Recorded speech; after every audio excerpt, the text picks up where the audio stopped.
Schoeller. I serve as Greene County Clerk. That's fantastic. And you are an elected official. Yes. Please share with us why you believe it's important, it's good to vote. Well, as I always like to tell folks, especially if you're voting or thinking about becoming registered to vote, is every election is a conversation. And so if you've ever been part of a group where you're left out of the conversation, it's not a good feeling. And I believe every election, whether it's local, whether it's state or federal, like we're getting ready to vote on here in November, you want to be part of that conversation, because potentially there are going to be people that are elected, issues that are decided, that you were left out of the conversation if you don't go cast that vote. And it's much better to be part of that conversation, let your voice be heard, than later on have regret that you weren't there. The vast majority of our students are teens, people in their early 20s, first presidential election they can vote in. How do they find out where to vote? So, well, they can go to the Greene County Clerk's website. We have a little click down tab underneath elections that says, where's my polling place? And they can literally put their address in there and it tells them exactly where to vote. Secretary of State, they also have a page there where you can figure out where to vote to for the state of Missouri. That's fantastic. If you're voting in person, as you can understand, a lot of people are a little nervous about that. Walk us through the process if I'm somebody who wants to do a mail-in ballot. Absolutely. Well, for the year 2020 only, the legislature earlier this year did make some changes. We've had absentee voting for a number of years, and in the past there were 6 reasons that you qualify to vote absentee. Normally that's you're going to be out of town, or for example, the second one was health related, and that is that you have a sickness and you're confined or a disability that does not allow you to go to your polling location. That one was a non-notarized reason. All the other reasons were notary reasons. This year in 2020, because of COVID-19, legislature passed a provision for this year that allows a voter, if they're at increased risk of severe illness per CDC guidelines, they can check number 7, and that allows them to be able to cast that ballot without having to get that outer envelope notarized, just like number 2, which is health related too. Well, let's say, hey, I looked at the reasons. None of the reasons really fit for me, that I can vote absentee. You have the option to request a no excuse mail-in ballot.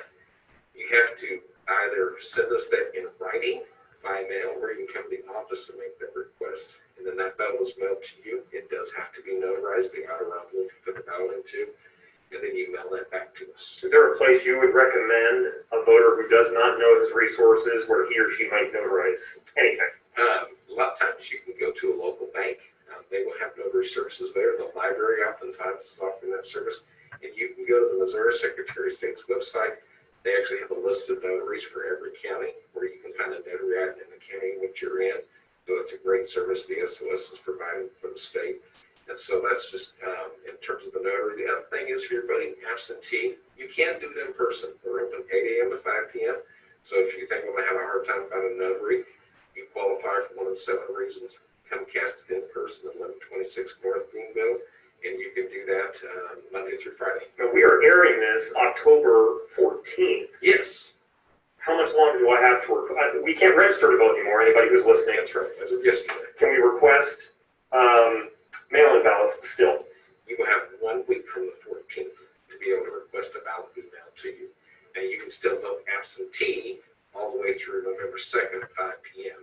But if you need it mailed, and we're encouraging people, we're going to be having a campaign that starts the 14th, 1 week before, saying make that request now if you want your ballot mailed to you. If I want to mail in my ballot, it's got to get to you by the 3rd, by November 3rd. By 7 p.m. Unless you're military overseas, then you have till Friday at noon. So does your job entail ensuring election integrity? And if so, how do you do that?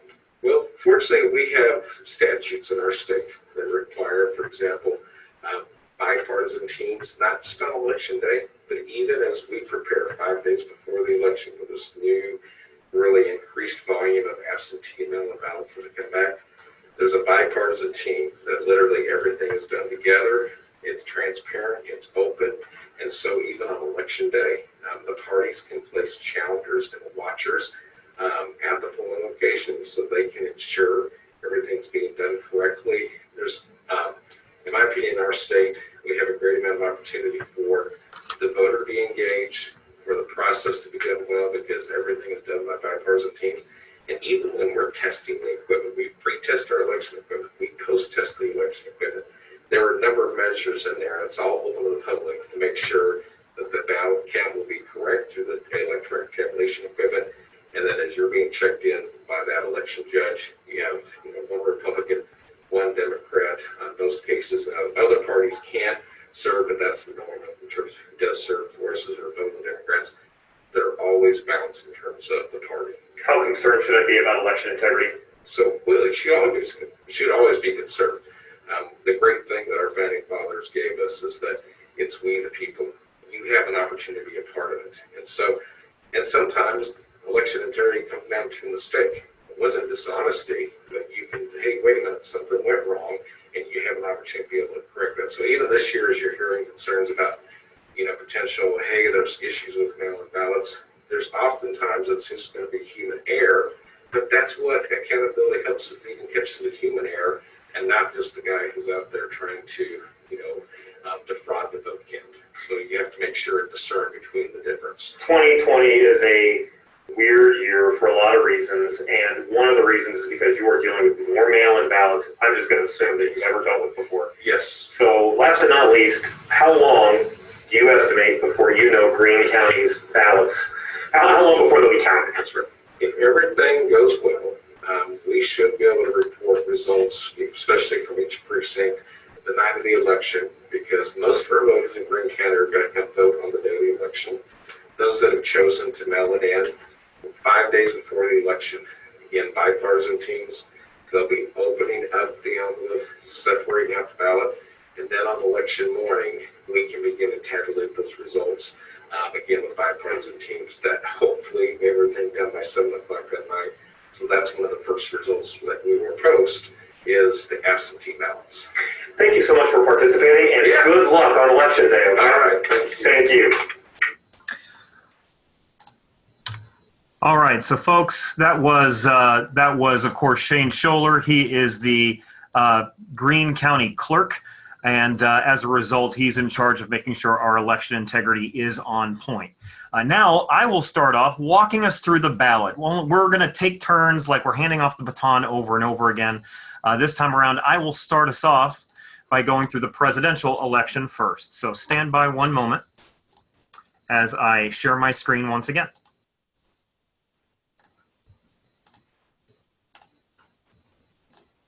All right, so let's start off talking about the presidential race. I'm only going to buzz through this.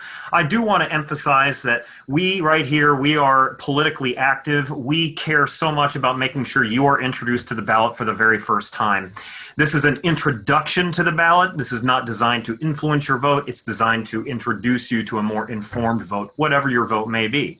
I'm covering the presidential race. And the presidential race, of course, is between these two characters. There are also third-party candidates. I will not be covering any third-party candidates as they just don't have a chance to win. Now, for the record, I don't want to discourage you from voting for them. If you want to and you want to look them up, please do. But right now I'm talking about the current president of the United States, Republican Donald Trump, and former Vice President, Democrat Joe Biden. They're both well into their 70s, while we actually have a presidential record for both of them because Joe Biden was vice president for 8 years, and of course Trump has been our president for the last 4. Both of them have had successes and failures in the 21st century and even before that, since obviously both of them are quite old.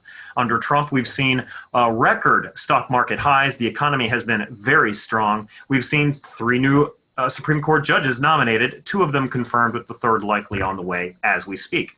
There have been 2 major pieces of legislation signed. The Tax Cuts and Job Act, that was a very large tax cut, primarily for corporations, but people got quite a bit as well. And the First Step Act was an attempt to reform criminal justice, particularly for drug offenders. Now, a big ball that was dropped, to put it mildly, has been the COVID-19 pandemic, not epidemic, sorry for that typo, but pandemic, which has killed and claimed 215,000 Americans. It does not seem to be slowing down. He has been impeached in 2020 for abusing his powers. And as we've all seen, there have been racial tensions that have been inflamed over the course of the Trump administration. We've seen violent protests in the last year. Now, as far as Biden is concerned, as vice president, he helped steer the country out of the Great Recession and into a strong, growing economy. Under the Obama administration, there were, again, 3 Supreme Court judges, 2 of them confirmed. And thanks to Biden's efforts, as well as many, many other people, we saw Obamacare get passed, which was called the Affordable Care Act. This is a controversial law with a lot of people. However, it has insured 20 million Americans with health care insurance who didn't have it before. Biden's big bugaboo is working with other countries to reach deals, such as the START Treaty with Russia, the Paris Climate Accord with over 190 different nations, and the nuclear deal with Iran. Now, for the record, there have been several pieces of legislation that failed under the Obama administration and thus on Biden's record, such as the TPP, a trade agreement with dozens of Asian countries. There was a failure to pass gun control legislation despite mass shootings, and a failure to pass immigration reform early in the Obama administration. And of course, as well, under the Obama administration with Biden as vice president, they struggled to handle a large influx of illegal immigrant minors themselves back in 2014. The big debate of our time is how we manage the pandemic against the economy, because the pandemic has claimed 215,000 people, and it seems to be speeding up. The economy, if we totally clamp it down, as we did earlier this year, caused 14% unemployment and 20 million jobless claims. It seems as you favor one, you hurt the other. You can clamp down the economy to help alleviate the pandemic, or you can open up the economy and the pandemic gets worse. Both of these candidates have a very distinctive approach. Now, under Biden, the belief is that we need to get a hold on the pandemic first. That may cost us problems with the economy, but that needs to be the primary concern, says Joe Biden. Trump, of course, is on the other side of that. He believes we got to get this economy rolling ASAP, and perhaps a vaccine can wind us out of the pandemic that we're currently in, hopefully coming within the next year. This is a whole slate of where they stand on the issues, including immigration in the top left. Of course, you have a president that has tried to clamp down on illegal immigration aggressively while lowering legal immigration, trying to build a wall in southern border. Biden, on the other hand, supports a pathway for legalization for illegal immigrants, opposes the wall, and really wants to invest in better technology for border security instead. Now, on the top right, you'll see a distinction between them on climate change. Hopefully that's important to you. It's unclear if candidate Trump believes that climate change is man-made. Biden absolutely thinks it was. The Obama-Biden administration created the Paris Climate Accord, which Trump withdrew us out of. For the record, Biden believes in taking very aggressive measures to phase us out of fossil fuels, while Trump, in fact, leans into it. Now, on the economy, you see lower individual tax rates, lower corporate tax rates under Trump, whereas Biden wants to raise taxes on citizens who make at least $400,000 a year.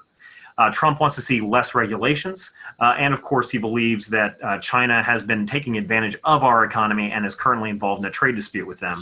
Biden does not want a trade war with China, instead wants more multilateral pressure, and absolutely wants bigger investments on our infrastructure. Under foreign policy, Trump has led a very aggressive foreign policy he calls America First. This challenges a lot of our allies to do more to help themselves, but he has been oddly enough more dovish when it comes to certain authoritarian adversaries such as Russia or North Korea. Now, Biden, on the other hand, wants to reestablish very friendly relations and be more adversarial to our adversaries, and both of them obviously have different positions on the Iran nuclear deal and the TPP. That is the quickest rundown that you can responsibly get on the presidential race. At this time, I want to throw it to our good friend Hunter Clouse, who's going to introduce us to the United States House race for the Ozarks, the 7th District. Hunter, your floor. Hello, everyone. My name is Hunter Clouse. I am the former president of Politically Active. I'm happy to be here tonight to try and get you a little bit of information about our 7th Congressional District here in Missouri. Currently, the incumbent is Billy Long. He's a Republican, but just to kind of give you a quick rundown, the 7th Congressional District covers the southwestern portion of the state and includes Polk, Greene, Jasper, Newton, McDonald, Lawrence, Berry, Stone, Christian, Taney County, and even a part of Webster County. That's a mouthful. According to the Ballotpedia, the population of this district is about 750,000. The median income for households is roughly 50,000. The largest city in this district is Springfield, Missouri, followed by Joplin. This district is the second strongest Republican district in Missouri. And this may sound kind of one-sided, but I did what I could to kind of look at the Democratic candidates' website and Billy Long's website. But first, Billy Long, he's a current incumbent. He's Republican. Long was born in Springfield, Missouri. He attended the University of Missouri from 1973 to 1976, but he did not finish his degree. He later went back and attended for Missouri Auction School. So he is actually a famous auctioneer here in the Ozarks. He owns his own Billy Long Auctions, LLC. He was voted for the best auctioneer in the Ozarks for 7 years in a row, if that matters to you. He's also a former radio show host. He's 65 years old. He has held this office since 2011.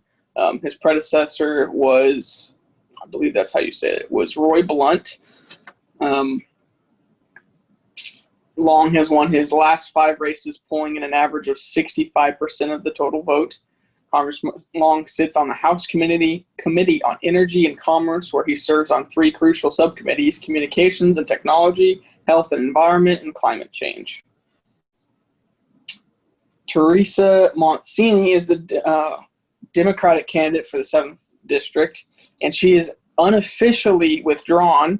According to Springfield News Leader article, Teresa Montsini, a Springfield historian activist, cited declining health and family issues for the deeply wrenching decision. Sam Smith, the Greene County Democratic Party's executive director, said Montsini would likely remain on the ballot regardless this close to the election.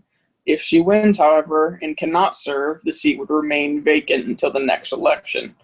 So there's a possible 2 years that we might not have a representative, which is, to me, is kind of scary. What I could find about her was she may be the poorest person running for Congress in modern times. She is disabled, which might hint to her health issues. She's interested in civil rights. She comes from a military family. I couldn't exactly find out where she was born, but like her whole family's been here in Missouri. And she's volunteered for many campaigns, including Gabby Gifford and even John McCain. And she was able to negotiate working across party lines during that time. There is a third candidate named Kevin Gregg. He is a libertarian, and he's running through that party. Couldn't really find anything on his website, but what I could gather is he has a regular libertarian values, lower taxes, and smaller government. And that has been the shortest. There you go. Hunter, thank you so much. And once again, guys, that's kind of how this is going to go. We're not giving you the complete rundown. We are introducing you to this race. In the off chance that Teresa Montsini is listening to this, we hope she's feeling well. For the record, if you never fill your seat, the House will probably impeach and remove you. They can choose to do that. And of course, at that point, there would have to be a special election to fill that seat at some point. Now, let's cut to the Missouri governor's race. We're going to have Cooper take it at that point. Hey guys, how is it going? I wanted today to talk about primarily the Republican and Democratic candidates for the Missouri governors. I will touch on the names of the independents on the ballot for further research if that's something you'd like to do, but I would like to start with Mike Parson, who is the incumbent. He is our current governor, and I'm going to touch on some topics to help you guys form a better perspective. So starting with the Affordable Care Act, like Mr. Crocker had mentioned earlier, like most Republicans, Mike Parson is not for 2020 Medicaid expansion. He believes that this will be a massive tax increase that we in Missouri cannot afford. As far as COVID-19 and handling that, Mike Parson is for looser restrictions. He does not believe that the government should be mandating masks, and like President Trump, would like to try to keep the economy open and getting that back going. As far as education, Mike Parson does not want to increase the funding for public schools, but he does support the idea that we should be able to use public funding for private schools and schools for profit, which include charter schools. As far as gun laws, he is for restrictions as far as ownership by minors and violent offenders, but he is very pro-Second Amendment and even supports the controversial conceal and carry for teachers. As far as immigration goes, he also has a stance similar to that of Trump's. He is against giving benefits to any illegal immigrants in Missouri. As far as abortion, he is on the side of pro-life, and unless it is affecting or endangering the mother's health, he would like to see a ban to that. With LGBTQ rights, he believes that that you should be able to live how you choose, so he is not for any sort of discrimination. As far as marijuana goes, he is for medical use only. He does not believe in the legalization of recreational use. With defunding or police reform, Mike Parsons is not for police reform. He says that he wants to support the officers and, his exact words, give them the tools they need to fight violent crime. He is for tax cuts, but he is not for raising the minimum wage to $12 by 2023. And I now want to jump to the Democratic contender, Nicole Galloway, and cover the exact same topic choices. So Nicole Galloway, beginning again with the 2020 Medicaid expansion for the Affordable Care Act, yes, she is for supporting that. As far as COVID-19, she would like tighter, more restrictions, believes in the mask mandate, and would like to implement universal testing and another round of PPE, all of which she believes will help keep Missouri safer. As far as education, she would like to increase the funding for public schools and put greater oversight on the charter schools, private schools, and schools for profit. As far as for gun laws, she is for universal background checks, and she would like to remove loopholes on the private sale of firearms. With immigration, she is in support of the illegal immigrants. She wants to take care of the dreamers and keep them from being scared of being deported. As far as abortion, she is pro-woman's choice, so she believes that it should be legal. She is for protecting the rights of the LGBTQ community and believes in legalizing marijuana at a recreational level as well, including expunging any criminal records related to it. She does believe in police reform and wants to ban chokeholds and no-knock warrants. She does not want to cut taxes with the reasoning that if we did so, we would have to cut the areas of education, transportation, and other public services. So that is what I have as far as the policies. Hopefully that gave you guys a better idea.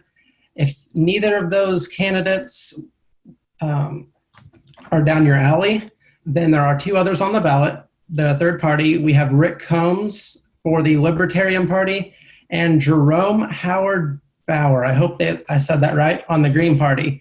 So I do not have any information provided you today because of the time, but if you would like to look them up, that I would encourage you to. And that is what I have for the governors of Missouri. Thank you so much, Cooper. We really appreciate it. Now, governor, of course, is the top executive official in Missouri. Second in command is lieutenant governor, and we have Kelli and Wayne both on hand to help us with that. Go ahead, guys.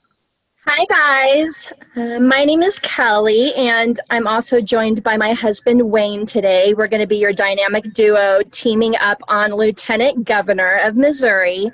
I want to thank Mr. Crocker and Kara for having us. We are really happy to be here. So I will just get right to it. So first of all, for Lieutenant Governor of Missouri, we have Mike Kehoe. He is the incumbent. He is a Republican, and he is running for re-election. On the Democratic side, his candidate, her name is Alicia Kennedy. That was kind of a difficult one. I had to look up the pronunciation for you so that you would get that one. She is from Kansas City, and again, she is your Democratic candidate. I would like to turn this over now to my wonderful husband, Wayne. He's going to give you a little more information on what they are fighting for. Wayne? Okay, can y'all hear me? 1, 2, 1, 2, 1, 2, 1, 2. Okay, cool. Yes, sir. All right. So, as the lieutenant governor, what you do as the position is basically you're going to be almost the VP, as what a VP is to president, lieutenant governor is to governor. So in the event that the person is ill or sick or gets thrown out, then that person will take the place of the governor. So they have multiple things that they do. They hold different committees, but moreover, the one thing that they do is they hold the position if the governor for some reason gets removed for whatever reason, incapacitated for some reason, then they'll take it over. Okay, so the other thing that's really cool about the lieutenant governor is the fact that if the Senate is deadlocked in a vote, then they get to do the presiding vote, and then they're the last vote that they will cast as far as Missouri. So let's say you have a 20-20, 30-30 tie. The lieutenant would be the person that would have the last deciding vote. So then that would be the person that would sway the vote either one way or the other. If whatever Missouri wanted to do, he would be the or she would be the last deciding vote. Okay. So the cool thing about this position is Parsons actually, oddly enough, Parsons was actually picked because the lieutenant governor was actually Parsons. Parsons actually became governor, and then the governor actually got to pick him. So then he became lieutenant governor. So now he's running now, but before that, he was holding another office, so Parsons picked him. But as you can see, that the lieutenant governor is a very important part because at one point in time, he was lieutenant governor and then he became governor. Didn't know that he was going to become governor, but it is something that can happen at any given time. So it is an important position to be able to hold. The other interesting fact about it also is that you don't have to be in the same party to become a lieutenant governor. So let's say that the governor is a Republican, but the lieutenant governor may be Democratic, right? The young lady in Kansas City, let's say she got it. Okay. If the governor stepped down or whatever have you, even though she's from a different party, she would be governor, even though they have two different parties. Unlike president, vice president, you're in the same party, you can have two different parties in Missouri and still be the governor, even though you're from conflicting parties. So that's kind of cool. So you have your Green, you have your Libertarian, you have your Democrat, and you have your Republican. I'll let y'all look at that because we're supposed to be brief, as my wife told me I should be. So with that being said, I think that's all I have, unless there's something that you want to ask, but I think Wayne, that was great. I'm so glad that you did mention that. As Wayne mentioned, when you vote for president, you are voting for your president and vice president with the same vote, but governor and lieutenant governor are actually separate votes entirely. So Wayne absolutely nailed that. Now, I do want to take a moment, and once again, great job, Wayne, and great job, Kelly, as well. Once again, I want to share my screen again because it's time for us to continue moving down the ballot, and this time talking about the Missouri Secretary of State. We have received a recorded discussion about this from our founding member, Anna Miller. Stand by.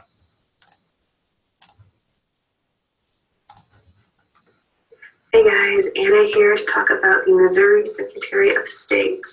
Now, what is the job and who are the candidates? So, for the job, the position entails collecting, compiling, storing, and publishing state documents. It also includes authenticating official acts of the governor, and the Secretary of State is also the chief elections official for the state of Missouri. And those functions include handling the elections, securities, business services, state library, administrative rules, and also record services. Now, two main candidates are the Democratic candidate and the Republican candidate. The Republican candidate is John J. Ashcroft. He is the incumbent, which means he is in the Secretary of State position currently. His focus is going to be on voter ID registration to vote. Voter ID voting, so requiring ID in order to vote. He would also like to prevent fraud in elections. He would like to reduce fees and regulations for businesses also. And his opposing candidate is the Democratic Party candidate, Ika Folletti. His focus wants to be on Medicaid expansion. He would also like to protect voting rights. And he is for automatic voter registration He would also like to see Missouri vote on something called ranked choice voting, which is instead of choosing A or B when you're voting in the booth, you would rank from highest to lowest who you would most desire to see fill the position. And that is the Missouri Secretary of State and its two main candidates. Thank you for watching. All right, great job from Anna Miller as always. Let's kick it over because again, we are voting on a lot of different state offices. That was for Missouri Secretary of State. Let's move on over to Missouri Treasurer, and our very own Brenden Clark is going to help us with that. Sir, your floor. Hello, good afternoon. Give me just 1 second to pull up my script. So my script is a little bit shorter than the others. It's still long, it's just not as long as the others. No worries. A treasurer. So a treasurer is someone who is involved with the receipt, care, and disbursement of money. The state position lasts 4 years, and there were typically 4 candidates, although 2 will probably get the seat because of the lack of non-Republican Democratic representatives or figures throughout government. The Republican runner is Scott Fitzpatrick, and that's hard to pronounce, a Missouri businessman known for starting Murray Corp US and on Table Rock in 2003 and having expanded his business into a large firm. Scott served 6 years in the Missouri House of Representatives and is looking to become the state treasurer. The Democratic runner is Vicki Lorenz England, a St. Louis-born HOR member who was reelected twice into the Missouri House of Representatives. She served as a treasurer for 2 terms at the Lindenburg Schools Board of Education and is looking to serve as the Missouri State Treasurer for 4 years. So originally, I was going to do a video, but due to time constraints, I wasn't able to finish the final project, so I just had to grab the script and go with that. So for that, I apologize, and for not meeting the 1 to 2 minute mark. No worries. Thank you so much, Brenden. I think you did a really good job. I thought you did a great job. Thank you. No worries. Hopefully we get more of that. That was a really good job. Let's kick it. Once again, we are going to continue moving down the ballot. After you vote for Missouri Treasurer, you will also be voting for Missouri Attorney General. Our very own Gabriel will walk us through that. Sir, it's your floor. Thank you for that introduction, Mr. Crocker. As you said, I'm going to tell you today about the Office of the Attorney General. I will start with giving you some details on the position and then some information about the candidates. So the Office of the Attorney General is the chief legal officer within the state. This means that they represent the state in defense against lawsuits brought by corporations or individuals. They also bring suit on behalf of the state against the federal government, as well as bringing suit on behalf of any state organizations against companies or private individuals. They serve a 4-year term with no term limit. Now to tell you a little bit about the candidates, the current incumbent is Eric Schmidt. He is a Republican. This is his first time going to be elected for the position. He was actually appointed to it after Josh Hawley was elected to the Senate from the Attorney General's office. The issues he's running on are community safety, backed by his Safer Streets and Safe Kits initiatives. He wants to fight Big Pharma, specifically on the issues of the opioid crisis. He wants to fight against human trafficking, as well as holding big tech accountable for violations in privacy and anti-competitive practices. His Democratic opponent, Richard Finneran, is a former federal prosecutor with a long history trying fraud cases. The issues he's running on, he wants to protect healthcare by pulling Missouri from the federal suit to end the Affordable Care Act. He wants to improve the justice system by fighting implicit bias. He wants to put an emphasis on protecting Missourians from fraud, as well as remove political influence over the decisions made by the Attorney General's office by enforcing conflict of interest policies that are already existing that he feels have not been sufficiently enforced. And that's my rundown for you on the office. Thank you so much, Gabriel. At this point, we transition. We have now covered the federal level. We have now covered all of the state offices that you will be voting on November 3rd. And now we cut down to local races. Now, fortunately, we have a local office expert here with us today. Of course, that's my co-sponsor for this organization, Kara Griffin. Ma'am, your floor. Yes, let me get my screen up here. All right. So yeah, on the ballot about this time, you're going to start seeing a lot of local races and local positions for Greene County. And what that means for everyone, I wanted to go ahead and show you. So, of course, you know, Greene County, that is an area. I think the MSA of Greene County is a little over 200,000, 250,000 or so. Springfield, of course, sits here in the middle. OTC is about right where my cursor is. And basically, all of the county provides services and infrastructure, police, county deputies, all kinds of positions to this area. They have over 850 full-time employees. Of course, the Sheriff's Department is a huge part of that, including the jail with over 600 inmates. Everyone in this area, even within city limits, pay property taxes and support county taxes. Their Public Works Department, of course, emergency management is also very important. Tornado drills, earthquake drills, the 911 dispatch. They also have a medical examiner on staff. I recently learned they hired one for over $120,000 a year to perform autopsies. So a little bit of knowledge there just about Greene County and all the services that they offer, because the very first position that you're going to see for Greene County is a commissioner. A Greene County commissioner right now basically represents portions of the county. There are 3 of them that are elected. They manage all the staff that run Greene County departments. Very similar to how a mayor helps manage the city administrator and staff of a city. This is on a little bit bigger scale. Greene County actually has a $233 million budget for 2020.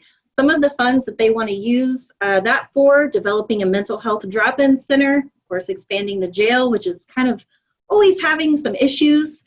And then, of course, they've even allocated over $1 million to help pay for the November 2020 election. All of the elected, what are they called?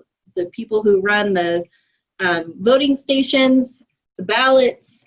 So they've set aside over $1 million just for this election alone. And that's not all. A lot of the budgeting money, construction projects, even the federal government has given Greene County and Greene County Health Department hundreds of thousands of dollars amid COVID for relief for small businesses, hiring additional staff, COVID testing. But when you think about the county, their governing laws or county laws are basically enforced in everywhere there's not a city limit. And I like to use myself as an example because I'm kind of in a Bermuda Triangle area of Greene County. I'm a block from Christian County, 20 feet from Webster County. If I needed police or somebody, if an incident at my home occurred, a county deputy would be dispatched to me because I'm not in a city limit. So no cities or Springfield would have jurisdiction there. But we're all impacted by what the county sets as far as taxes because we all pay property taxes. These are 4-year terms. So when you see on the ballot for District 1, you're going to see 2 candidates, Rusty McLaughlin, very similar to Sarah McLaughlin. I assume no relation. He's going to be running on the Republic ticket. Both of these candidates, I didn't include a lot here, but they have outstanding pages dedicated to them. A ton of information, very well ran. These are the best 2 candidate pages full of information that I found in all of Greene County, to be honest, and you'll see why as we continue. Rusty's background is with homeowners business associations. He runs a construction business. Wes is running on the Democratic ticket. He's been a school principal for most of his career, local guy, obviously they both are. But you can learn a lot from their pages, and that would be an example of some of the daily duties that they would encounter being a county commissioner. Of course, working with Bob Dixon, the current presiding commissioner. For District 2, we have basically 3 candidates. We have John Russell, which is the current incumbent. He's already been in the position for several years. He's established. He's formerly worked for Governor Blunt. He's really passionate about roads, bridges, public works, infrastructure. The 2 candidates running against him, Sarah Lampe has a lot of history in this area. In fact, she served on the Missouri House of Representatives for, what was it, like 2004 to 2012. She's even been talked about as a person who could run for governor or be a candidate for governor. However, on this ballot in August of 2018, 2 years ago, she declared she was going to run for presiding Greene County Commissioner. So she's actually had her intentions out there for quite some time. And then the third Libertarian candidate, Cecil Ince. You know, when I Googled him, this was the first article that came up, and he's recently resigned as a Libertarian Party leader. So take that into consideration when you think about your county commissioners. It's a little bit about what they'll be encountering and doing. Also, straight from the ballot, you have Jim Arnott. Now, this guy, you want to talk about re-election pro. He has been re-elected continually since 2008. In some of these ballot years, 2012, 2016, he was opposed, but he won. And he continues, obviously, in 2020, unless you want to write in someone's name, but he does run on the Republican ticket. He has over 30 years experience at Greene County, which is a really long time. County's one of 2020 Men of the Year from the Springfield Business Journal. And a little bit about what he's going to oversee your administrative services for your police reporting, your patrol for Greene County, crime investigations, detection, detective work. And then he also kind of assists with the jail and the overall budget for the sheriff's department.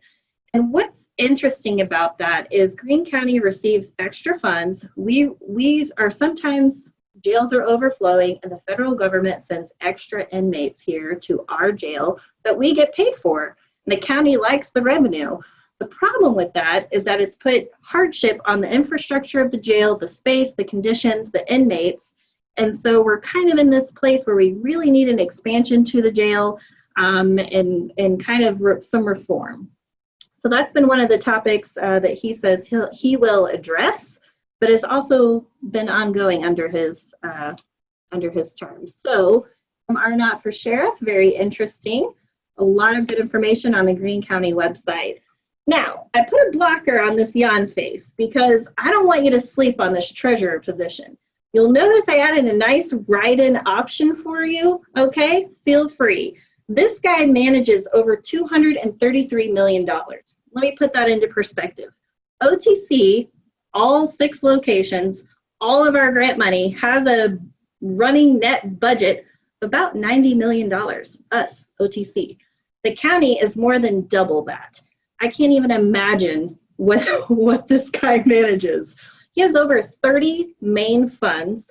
Of course, they have internal auditors that go through to make sure people are preventing fraud. I'm sure we've all heard of instances in local governments and counties where fraud has taken place and employees taking advantage of public and taxpayer money. So he's out to prevent fraud, manage the distribution, check the cash flow, the assets, the net worth, everything having to do with the county. This is the money guy. Of some of the main funds that he manages and watches over, of course, is 911, which is very important, ever changing.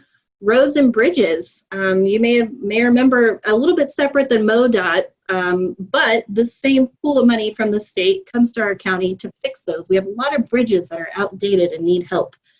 Law enforcement, sales tax, domestic violence shelter, the DARE program, and election services. So this treasurer, Justin Hill, running unopposed, but it seems like it'd be a really great job. And he's currently there. Looks like he's going to be on for another 4 years. The assessor. Now, I asked for more time to talk about this, but in hindsight, there's really not as much to it as I thought. So Rick Kessinger, I'm going to skip forward a slide and come back, and I won't be too much longer. So Rick Kessinger has been working for Greene County for over a dozen years. He's been the assessor.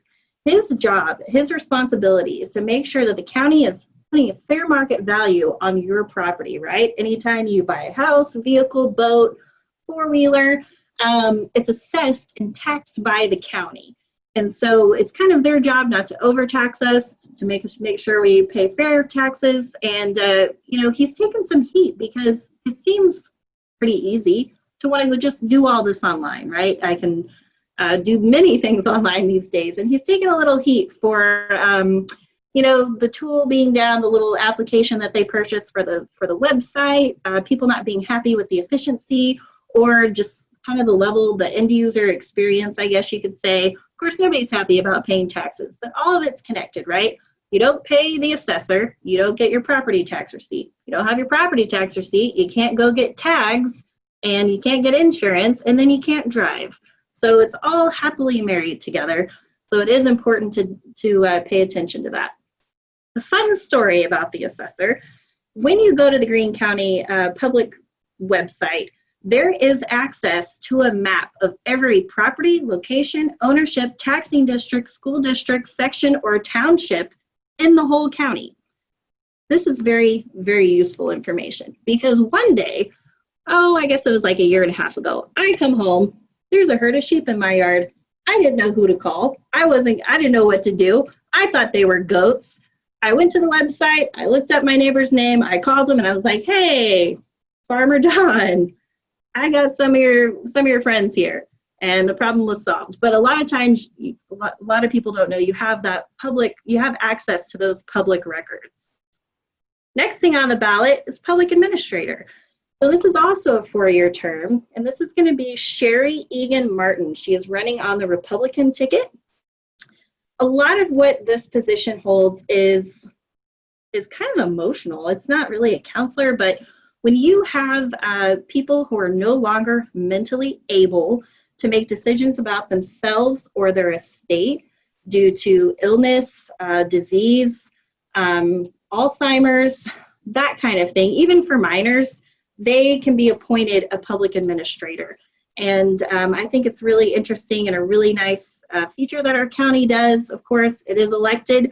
The previous one, David Yancey, he served his 4 years. And he was like, you know what? He's either not running again or doesn't want to. So Sherry is on the scene.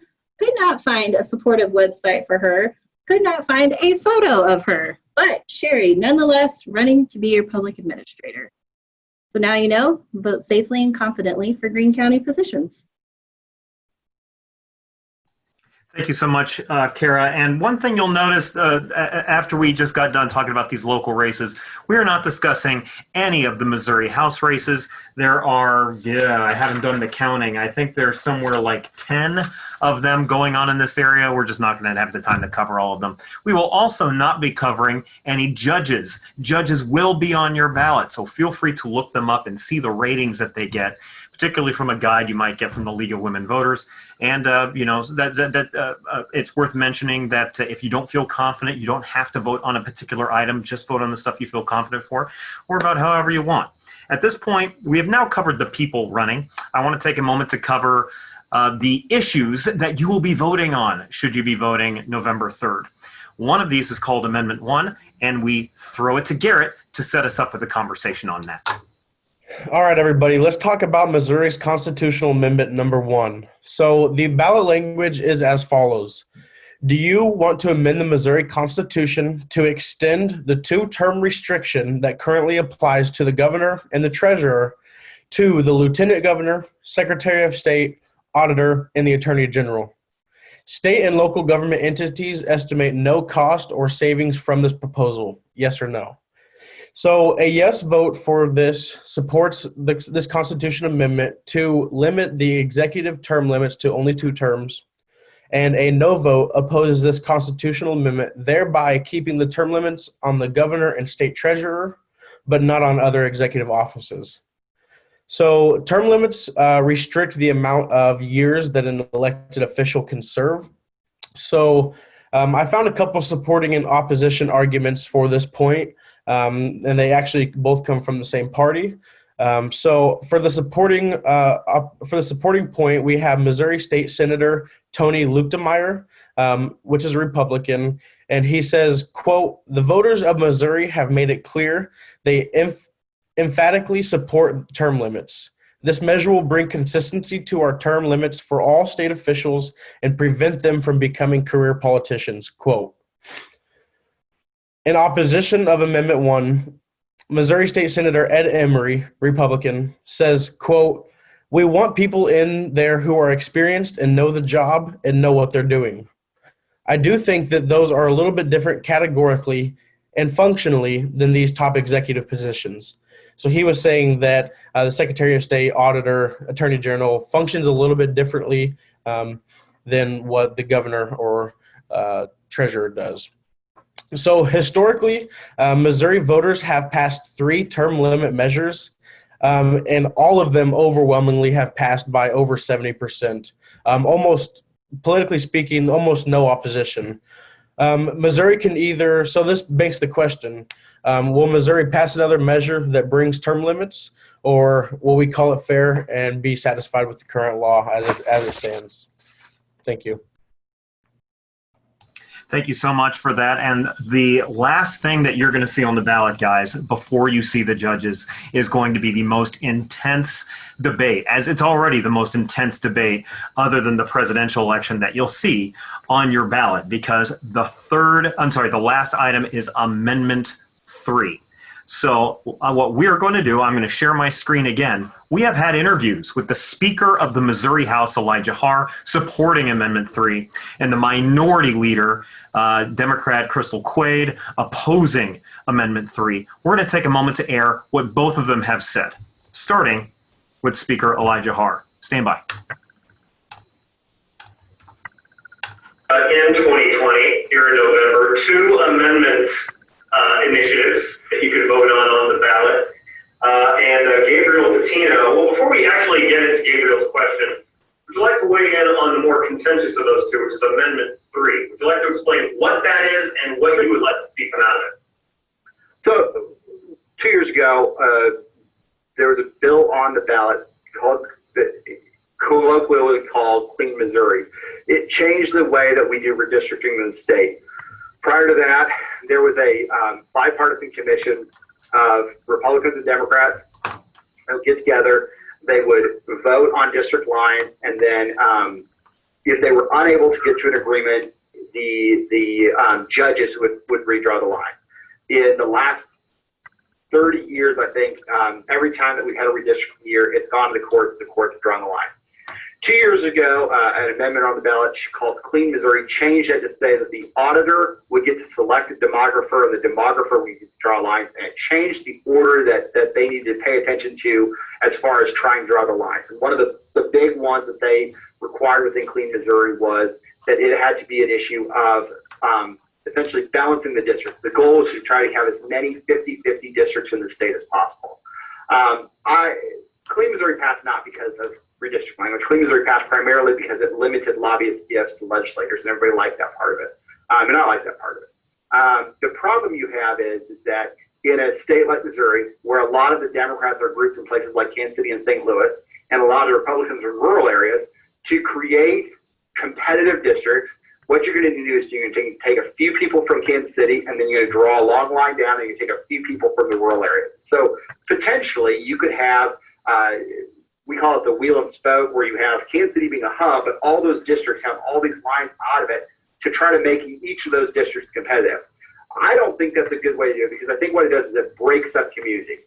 If you're in Gladstone, Kansas City, you have one set of values. And if we add a few people from Gladstone, and then we have to draw a line west in the middle of nowhere, and we add folks from Gallatin, Missouri, which is a very rural farming community, that district may be competitively balanced, but they have nothing in common. And so for somebody to campaign in that, or for that district to have a voice, you sort of lost that community voice. And so I have a big problem with Clean Missouri. We put something on the ballot this year. It's colloquially known as Cleaner Missouri, and it's called that because it lowers the donations, and under Clean Missouri, we limited how much lobbyists can give the legislatures to, I think, $5 a year. Cleaner Missouri would lower it to $0 a year, which is the reason for the name.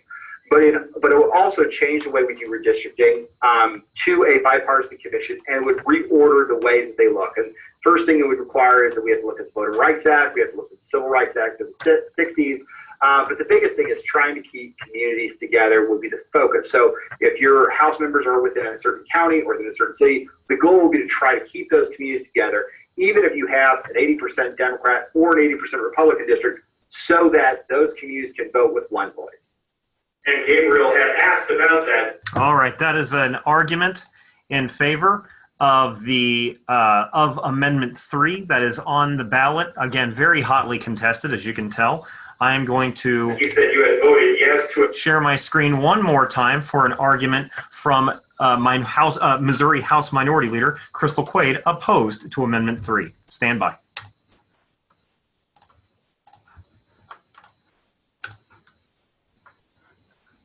We have an election coming up in just a few weeks. One of the most contentious things on the ballot is Amendment 3. And we'll talk about that as a class maybe later this semester. But what is Amendment 3? What do you support it? Do you oppose it? What are your thoughts? Yeah, so in 2018, there was a ballot initiative called Clean Missouri. And for those of you who may not know, a ballot initiative process is this really cool thing we have in Missouri and throughout the country, where if the legislature does something you don't like, or they're not doing something that you want them to do, citizens can gather petitions and put something on the ballot. It happens all the time. And I think it's a really important part of democracy to have that extra check. And we've seen ballot initiatives from medical marijuana to minimum wage to Medicaid. This one was Clean Missouri. And what this did, it did several things, but it changed the lobbyist gifts that you can get. So Missouri used to have a really bad problem with lobbyist gifts going to elected officials.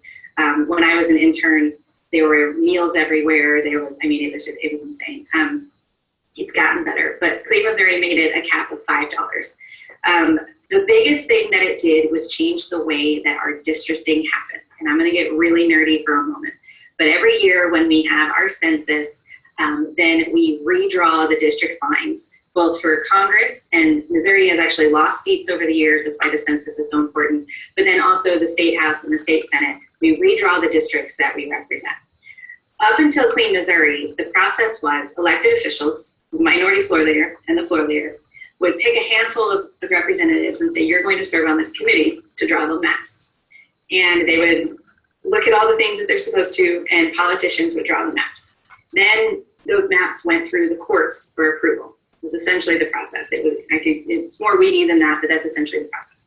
What Clean Missouri did was take it out of the hands of elected officials and have the first person who draws the maps be a demographer, a map maker. That position would be, it would go through both the auditor's office and the Senate. So essentially the way this process works is the auditor's office opens for applications and people apply. What happened was, I'm going to pause. So that change was on the ballot in 2018. With 62% of the vote, Clean Missouri became part of the state constitution. So the way it is right now, we've not actually gone through this process yet, but the way our state constitution lays it out, the auditor's office accepts applications for a demographer. And this year there were 7 people who applied. The auditor's job is to then look at those resumes and say, okay, you're qualified, you're not qualified. And so out of the 7, 6 people were qualified. Then the auditor sends all of those 6 people to the state Senate for them to pick who that person is. Then that person draws the maps. And then when they draw the maps, it goes back to the same process where it has to be approved through the Senate. So that passed, as I said, overwhelmingly. We have started that process where the auditor had sent 6 of those resumes to the Senate. The Senate has not done anything with it yet. So what Amendment 3 is, on the ballot in November, is that the legislature in Jefferson City, many of them believed that the citizens were confused by the ballot language and didn't actually want Clean Missouri to pass. So they decided to try to undo it, essentially. And they passed through what one side is calling Cleaner Missouri, what the other side is calling Dirty Missouri, to change the way we do our maps again. So the way, if Clean Missouri passes, not only does it really go back to how it was before, where the politicians are the ones drawing the maps, it also changes the way that we count people. And I think this is an important thing that nobody talks about at all. If Amendment 3 passes, we will be the only state in the history of our nation to change the way we count individuals, where we won't be counting children, or we won't be counting inmates. We will only be counting people who are allowed to vote. So thinking through all like immigrants who are living here, paying taxes, who may not have their citizenship to vote yet, none of those folks are counted. And so what that means, a district like mine, where I have the county jail, and And it's my job to represent those folks because they're residing there. And if they have a problem, they call me, and trust me, my office handles a ton of them. They are factored into my 37,000 people right now, as is all of the children who reside in Springfield or in my legislative district. And if that changes, then it's my belief that our representation will really be off, because those individuals will not be counted, kids will not be counted, immigrants will not be counted. And so I may represent a whole lot more people than the district next to mine, which is really unfair representation in my opinion. But I think it's important to know that never ever in the history of our country has it been done this way. And when we're talking about how we count people and how we represent them, I think that is a really big discussion that needs to be had. Unfortunately, neither side of this issue is really discussing that, because it's such a nuanced and really, politically nerdy thing to be discussing. And of course, it doesn't play well on TV to sit and talk about whether or not we're counting children and to get into the nuances of that. So I am voting no on Amendment 3. But I will also say, issue aside, I have significant problem with citizens saying, we want you to do this, and then the legislature coming back before implementation and saying, you guys must have been confused. You don't know what you were doing. Let us help you. We've got this. We're smarter than you. And I 100% mean it when I say elected officials during that debate said the citizens didn't understand it. It was too confusing for them. Those are quotes from legislators' mouths. And I have a significant problem with elected officials who think that they are better than the people they represent and that they are smarter than them. 62% of Missourians told us to do this, and we need to do it. That is a discussion of Amendment 3, definitely a very hot topic. Guys, thank you for making it all the way through this conversation. Because you made it through the conversation, we have a little bit of a treat from Garrett Moeller. Go ahead, sir. All right, guys. On behalf of the Campus Election Engagement Project, we have some gift cards to give out. If you look in the chat, I did put my number there. So if you did win, please text me. You'll text me your name and your email. I have to have your name, phone number, and email. So if you do not text that number in the chat, you will not receive it. So please take note of that. So our first winner is coming from a Starbucks gift card for $10, and that goes to Sierra Hopkins. Before I say that, I should say that we put this in a random name generator and did it that way to randomly select names. So Sierra Hopkins, you won a $10 Starbucks gift card. If you would go ahead and text me. Our second winner is Joy Gilson for an Amazon $10 gift card. If you would text me as well. Chloe Moyers, you won a $10 Starbucks gift card, so please reach out to me. Lorena Reeves, you are the fourth winner and you won the Amazon gift card. And then Gabe Patino, I'm sorry if I'm missing that. You won a $10 Amazon gift card.